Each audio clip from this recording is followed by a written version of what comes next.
December 4వ తేదీ Pushpa 2 premier సందర్భంగా జరిగిన తొక్కిసలాట్లో హైదరాబాద్లోని ఆర్టీసీ క్రాస్లోని సంధ్యా 70mm థియేటర్ వద్ద జరిగిన తొక్కిసలాట్లో ఒక మహిళ మృతి చెందగా ఒక బాలుడు తీవ్రంగా గాయపడిన విషయం తెలిసిందే. ప్రస్తుతం ఆ బాలుడు ఆసుపత్రిలో కిమ్స్ ఆసుపత్రిలో చికిత్స పొందుతున్నాడు. అయితే ఈ అంశానికి సంబంధించి ఒక గుడ్ న్యూస్ అయితే ప్రస్తుతానికి అందుతా ఉంది.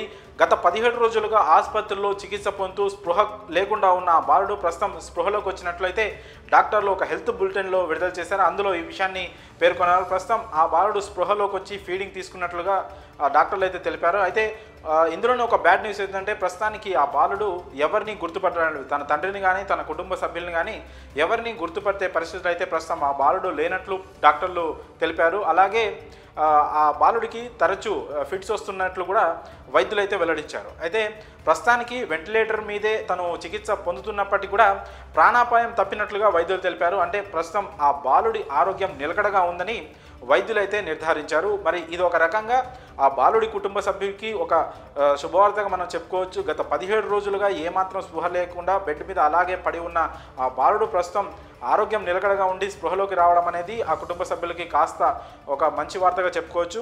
మరోవైపు ఐకాన్ స్టార్ అల్లు అర్జున్ కూడా ఇది ఒక గుడ్ న్యూస్గా మనం ఒక రిలీఫ్గా మనం చెప్పుకోవచ్చు. ఎందుకంటే ఇప్పటికే ఆ బాలుడి తల్లి మృతి చెందిన కేసులో అల్లు అర్జున్ అరెస్ట్ అయ్యి ఒకరోజు చెంచల్గూడ జైల్లో గడపడం, ఆ తర్వాత బెయిల్ మీద బయటికి రావడం అనే విషయం మీ అందరికీ తెలిసిందే. అయితే ఇప్పుడు ఈ బాలుడి పరిస్థితి కాస్త నిలకడగా మారడంతో అల్లు అర్జున్పై వచ్చే విమర్శలు కానీ ఈ కేసు తీవ్రత కానీ కాస్త తగ్గే సూచనలు అయితే కనిపిస్తూ ఉన్నాయి. ఈ క్రమంలో ఒక రకంగా ఆ బాలుడి కుటుంబానికి ఆ బాలుడికి ఇదంతా ఒక మంచి శుభవార్త. అలానే అల్లు అర్జున్ కూడా ఇది ఒక బిగ్ రిలీఫ్గా అయితే మనం భావించవచ్చు.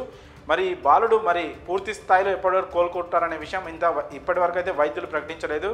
కాగా ఈ బాలుడి వైద్య ఖర్చులు మొత్తం ప్రభుత్వమే చూసుకుంటుంది. గతంలో అల్లు అర్జున్ టీం నుంచి ఆ బాలుడి శ్రీతేజ మొత్తం హాస్పిటల్ ఖర్చులు కావచ్చు, తన ఫ్యామిలీకి అవసరాలు ఏమున్నా సరే మేమే చూసుకుంటామని అల్లు అర్జున్ అలాగే అల్లు అర్జున్ టీం ప్రకటించినప్పటికీ కూడా లేదు, ప్రభుత్వమే ఆ బాధ్యత తీసుకుంటుందని తెలంగాణ సర్కార్ సీఎం రేవంత్ రెడ్డి కూడా ప్రకటించడం జరిగింది. సో ఈ క్రమంలో ఇప్పటివరకు గత 17 రోజుల నుంచి అంటే డిసెంబర్ 4వ తారీఖు నుంచి ఇప్పటి వరకు కూడా ఆ బాలుడికి అవసరమైన వైద్యం మొత్తం కూడా తెలంగాణ ప్రభుత్వమే చూసుకుంటుందనే విషయం మీ అందరికీ తెలిసిందే. అయితే మరి ఆ బాలుడు శ్రీతేజ ప్రస్తుతం ఆరోగ్యం నిలకడగా ఉండడంపై మీ అభిప్రాయం కామెంట్స్ రూపంలో తెలియజేయండి.